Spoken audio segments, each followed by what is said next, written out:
Hey, what's up? It's Jesko again from AcousticsInsider.com, where I teach home studio acoustic treatment techniques for audio professionals, but without all the voodoo. So let's get into the topic of artificial intelligence, in particular ChatGPT. ChatGPT.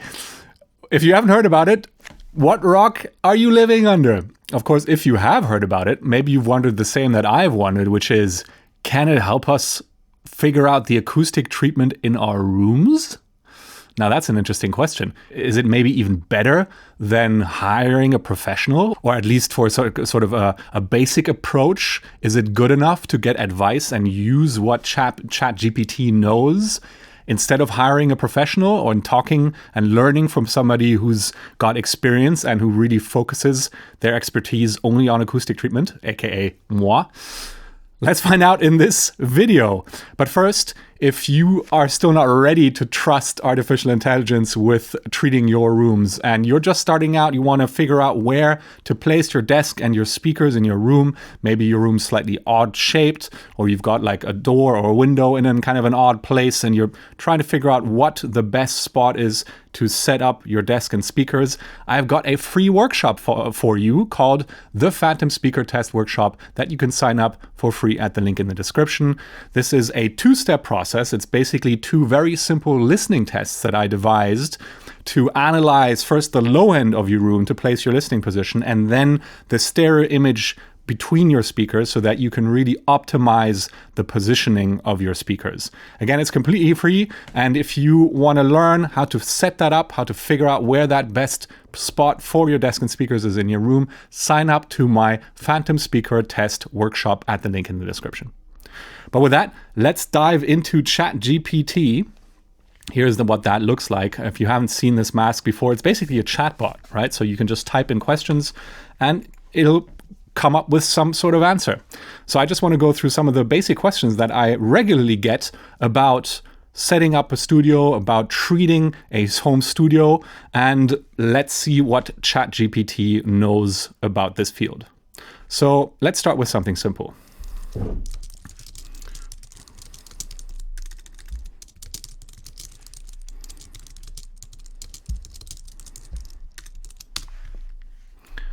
I want to build a home studio. Where do I start? Well, to build a home studio, you will need to consider several factors, including room layout and acoustics. You'll need a dedicated space for your studio that is quiet and has good acoustics to minimize echo and ambient noise.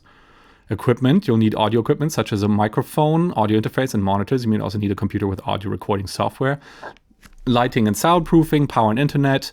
Budget, building a home studio can be expensive, so it's important to set a budget and stick to it. You can start by researching and gathering information about the different types of equipment, room layout, and soundproofing methods that will best suit your needs and budget. There are a lot of online resources that you can refer to for more information about building a home studio. Well, correct, pretty broad answer. So let's dive deeper.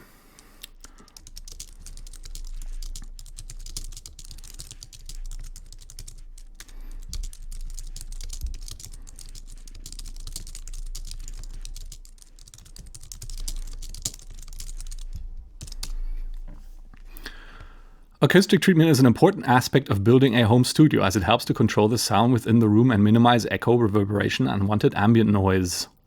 Here are some things to consider when planning acoustic treatment for your home studio. The room layout. Okay, this is just going to repeat the same thing above? No. Room layout. The shape and dimensions of the room can have a significant impact on the acoustics. Larger rooms with high ceilings and hard surfaces can create more echo and reverberation. That is obviously, it's correct. It's just interesting that it makes it seem like that's a bad thing. Sound absorption. To control echo and reverberation, you'll need to add sound-absorbing materials to the walls, ceiling, and floor. Common materials used for sound absorption include acoustic foam, fiberglass panels, and bass traps. Sound diffusion. In addition to absorption, you may also want to add sound diffusing materials to the room to help break up reflections and create a more natural sound. Room acoustics. You can use software to analyze the acoustics of your room and determine the best treatment options. Budget. Acoustic treatment can be expensive, so it's important to set a budget and prioritize the areas of the room that will have the most impact on the sound quality. Professional help. Haha! It's a good idea to consult with a professional acoustician or audio engineer to ensure that the treatment you plan is effective and appropriate for your studio. Keep in mind that it's also important to have a balance between sound absorption and diffusion. Too much of one and too little of the other can lead to an unnatural sound. Depending on what your needs are, I would definitely not sign that off right off the bat. But I mean, so far so good, right? So let's dive even deeper. Let's say again we're setting up a new room. We need to figure out where to place our desk.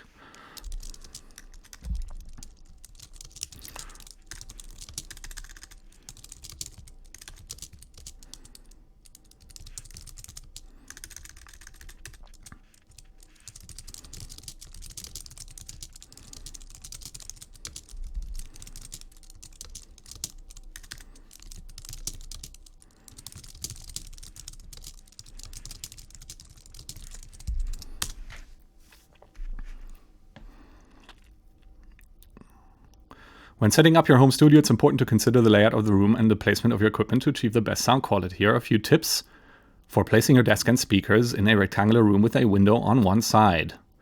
Desk placement. This is going to get interesting. Desk placement. Ideally, your desk should be placed against a wall that is opposite the window. I wouldn't necessarily say that. This will help to reduce reflections from the window and minimize ambient noise from outside. Well, no. Speaker placement.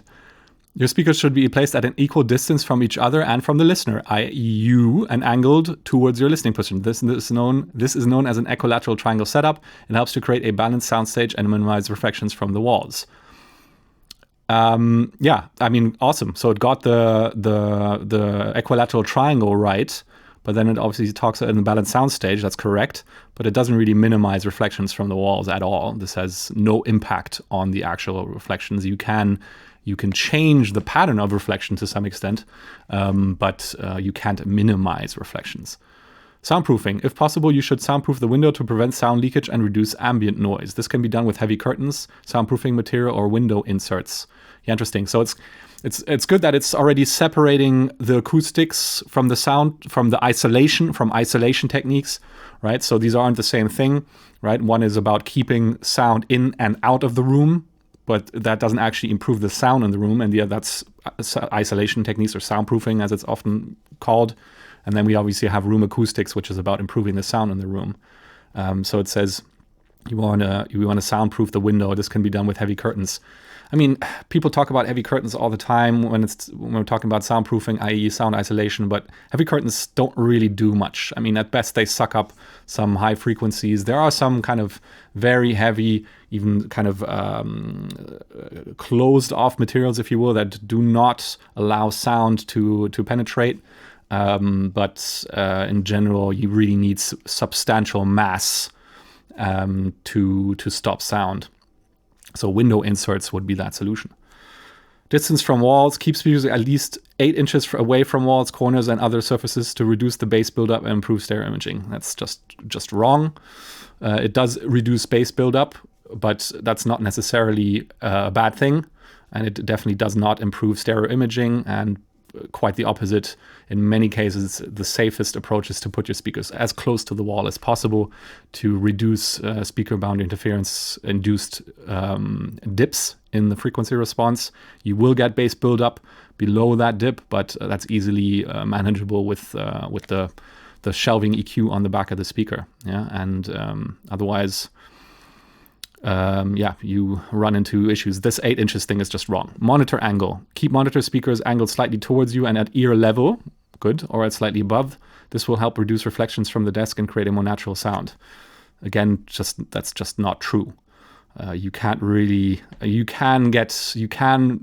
reduce the impact of the desk reflection by angling the speakers, but you would actually have to angle them up, not down. This is just wrong. In any case, the desk reflection isn't really something that you really need to worry about at the beginning. There are more important things. It's important to keep in mind that acoustic treatment and placement for equipment may take some experimentation and adjustments to achieve the best sound quality. So you may need to make some adjustments as you go along. Yeah, okay. So far, so good. Maybe let's see if it has some speaker recommendations for us.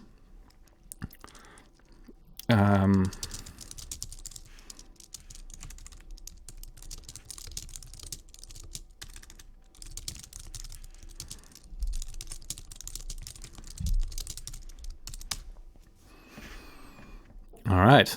So when it comes to speakers, there are many options available at different price points. With a budget of 1,000 USD, you should be able to find a high quality pair of speakers that will work well for a home studio. Here are a few options to consider. Active studio monitors. Yes, obviously active studio monitors. Also known as powered speakers, have built-in amplifiers and as a design specifically for recording and mixing. Oh, some popular models in this price range include the PreSonus Aris E3.5, Mackie CRX, and the JBL Professional 305P MK2, which is, I guess, a popular model. Passive monitors. Passive monitors, also known as unpowered speakers, do not have built-in amplifiers and need to be connected to a separate amplifier audio interface. Some popular models in this price range include the Alesis Elevate 5 MK2, the Mackie CRX. I thought the Mackie CRX, you just mentioned that as an active studio monitor. And so the JBL as well. So, you know, it's definitely out there with its recommendations. Bookshelf speakers. Bookshelf speakers are small enough to be placed on a bookshelf or desk and can be used for both music, playback, and home theater. Some popular models in this price range include the Klipsch RP600M, the Q Acoustics, yada yada, Elac Debut. Okay, interesting. It's important to note that all of these options are good choices, but they're not the only ones. Some other brands to consider are, interesting, Adam Audio, Genelec, and Neumann. Each of these models has its own unique features and sound signatures, so it's important to research and listen to each option before making a decision. Very true. It's also a good idea to consult with a professional audio engineer or acoustician, to ensure that the speakers you choose are compatible with your room and equipment. Interesting. So it knows a few brands. It obviously got kind of the price point wrong, because the PreSonus Aris E3.5 definitely do not cost $1,000 US. And it knows some more expensive models as well. So, yeah, interesting. So let's take this up a notch. Let's say we decided on some monitors. This obviously didn't really help us figure out exactly where to place our desk and speakers, but let's imagine we figured it out. And so now we want to talk about acoustic treatment. Okay, so let's see if it knows anything about placing acoustic panels. How do I...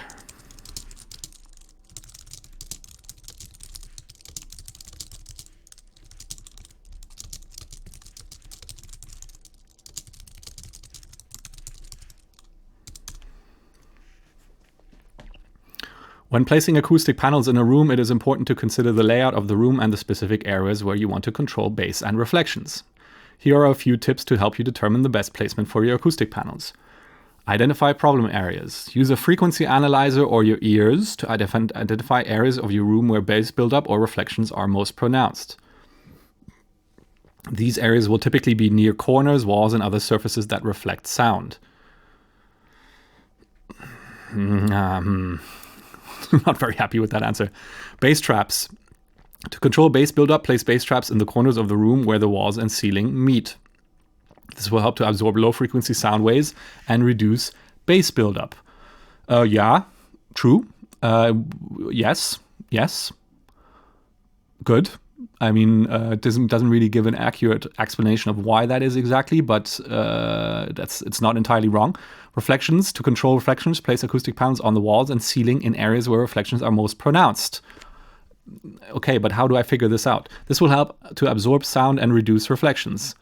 Balance. Remember that you want to achieve a balance between sound absorption and diffusion, so you don't overdo it with the absorption panels. Yeah, this is simply not true in a small room. Experiment. Once you have placed the panels in the room, listen to some music and make adjustments as needed. You can move the panels around to different locations to see what works best. That's true, obviously. And it's true that in many cases, acoustics is a matter of iterating, of like trying something, experimenting, figuring out what you get, and then seeing if you can improve on it. Yeah, it's very much an iterative process.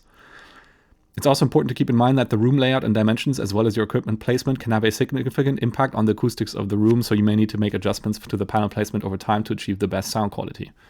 Make adjustments to the panel placement over time. I guess it means when the room changes. Okay, let's see if we can dig into this whole reflection thing and see if it knows anything more about that.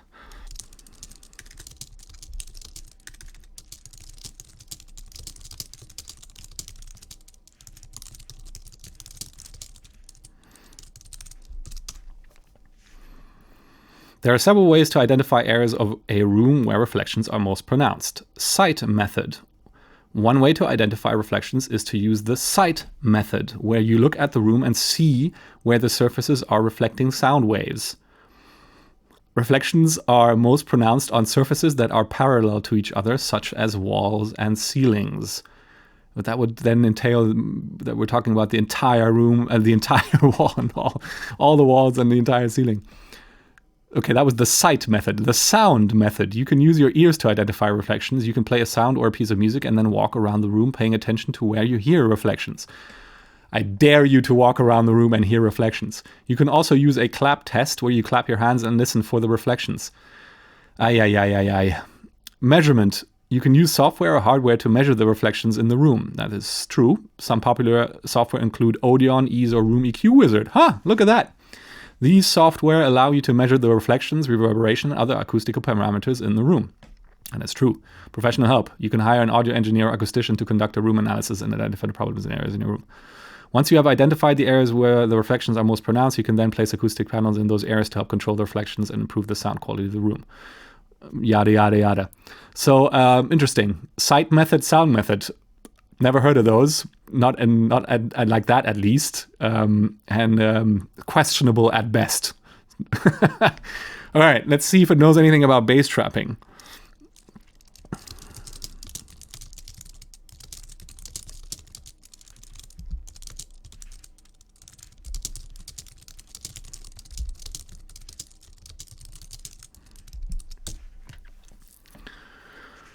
The depth of a bass trap is an important factor in its effectiveness at controlling bass buildup in a room. It's not all about bass buildup, ChatGPT. The deeper the bass trap, the more low-frequency sound it will be able to absorb. Here are some general guidelines for the depth of a bass trap. Low frequencies. To effectively control low-frequency sound waves, bass traps should be at least 6 inches deep. Nice. This will help to absorb the longer sound waves that are associated with low frequencies. That is true. Mid to high frequency, although the placement of the bass trap is important too. Mid to high frequencies, to absorb mid-high frequency sound waves, bass traps should be at least 2 inches deep. At that point, we're not talking about a bass trap. But that's the typical problem with this name, bass traps, right? It's basically it's a ubiquitous term for any type of absorber these days. Corner placement. When placing bass traps in the corners of a room, it's important to ensure that they are at least as deep as the distance from the corner to the nearest wall. This will allow the bass trap to effectively absorb sound waves that are reflecting off the walls and ceiling. It's ensured that at least as deep as the distance from the corner to the nearest wall. That makes no sense at all. Custom size. Keep in mind that the size of the room, the frequency range you want to control, and the materials that you're using to make the bass traps can affect the depth of the bass traps. You may want to consult an audio engineer or an acoustician to... Okay. It's important to note that bass traps are not just for corners. You can also place them on the walls and other surfaces in the room in order to control bass build-up and achieve better overall sound quality. That is true. Interesting. Right, so it knows some things and then it gets other things just completely wrong. Let's see if it knows anything about materials.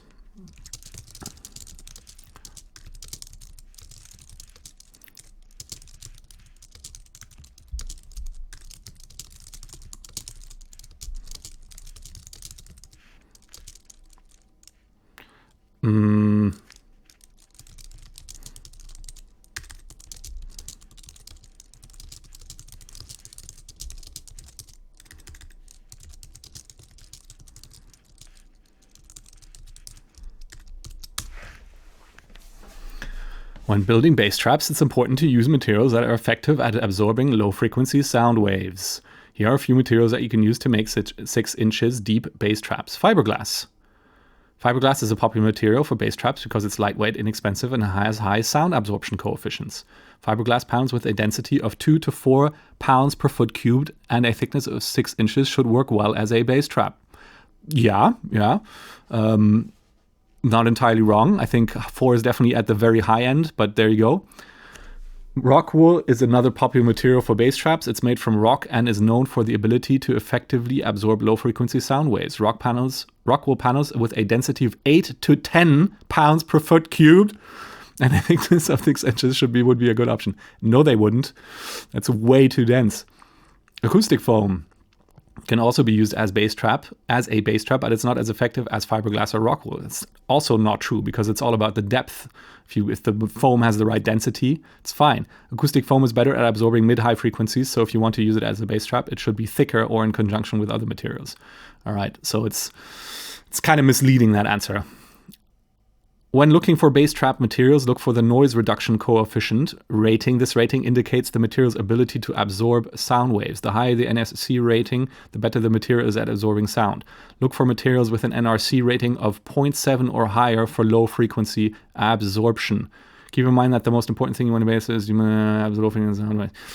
Yeah, I mean, NRC is one way to look at things. I don't like looking at NRC because I haven't looked at this in a long time, I have to say, because I look for gas flow resistance, gas flow resistivity, and unit weight, because I believe the noise reduction coefficient isn't independent of depth, right? So this number will go up as the material becomes deeper, which literally tells you nothing, right? So what you want to do is figure out the depth of the material to identify what frequency range you're absorbing, and then find a material with a density that optimizes absorption at that depth. And so I don't actually like using this number. But interesting, knows quite a bit here.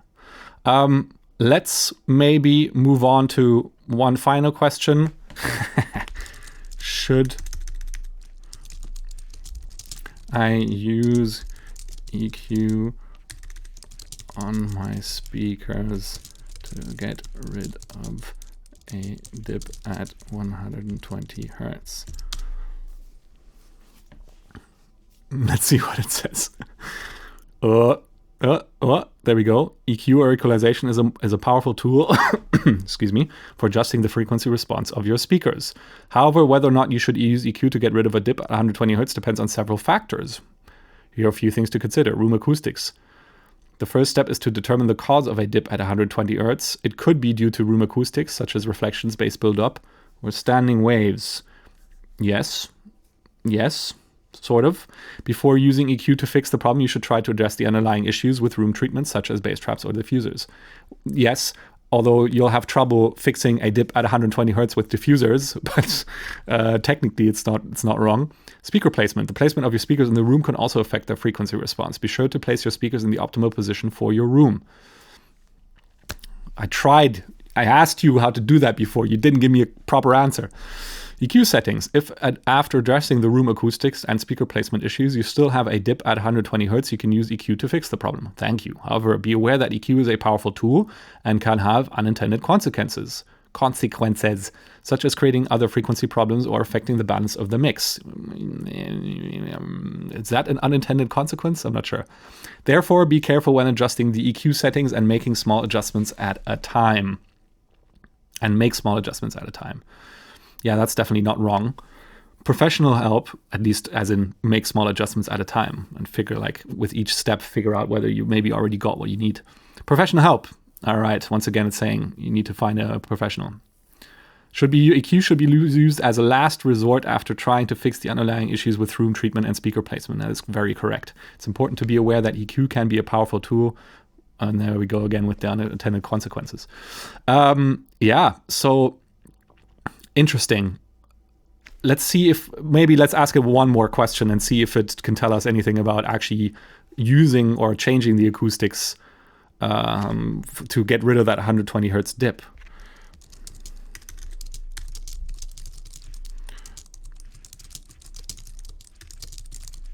Let's do this differently.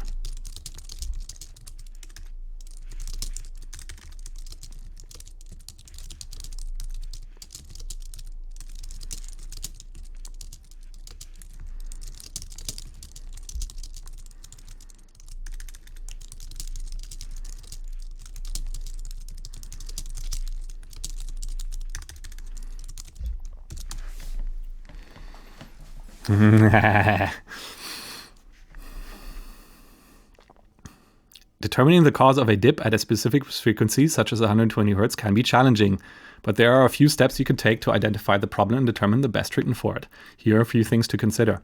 Room measurement. One way to determine the cause of a dip at 120 hertz is to measure the frequency response of your room using software or hardware tools such as a frequency analyzer or a room measurement microphone. This will give you a detailed picture of the frequency response of your room and help you identify problem areas. It's a very generalist answer. I mean, yes, but like that's hard.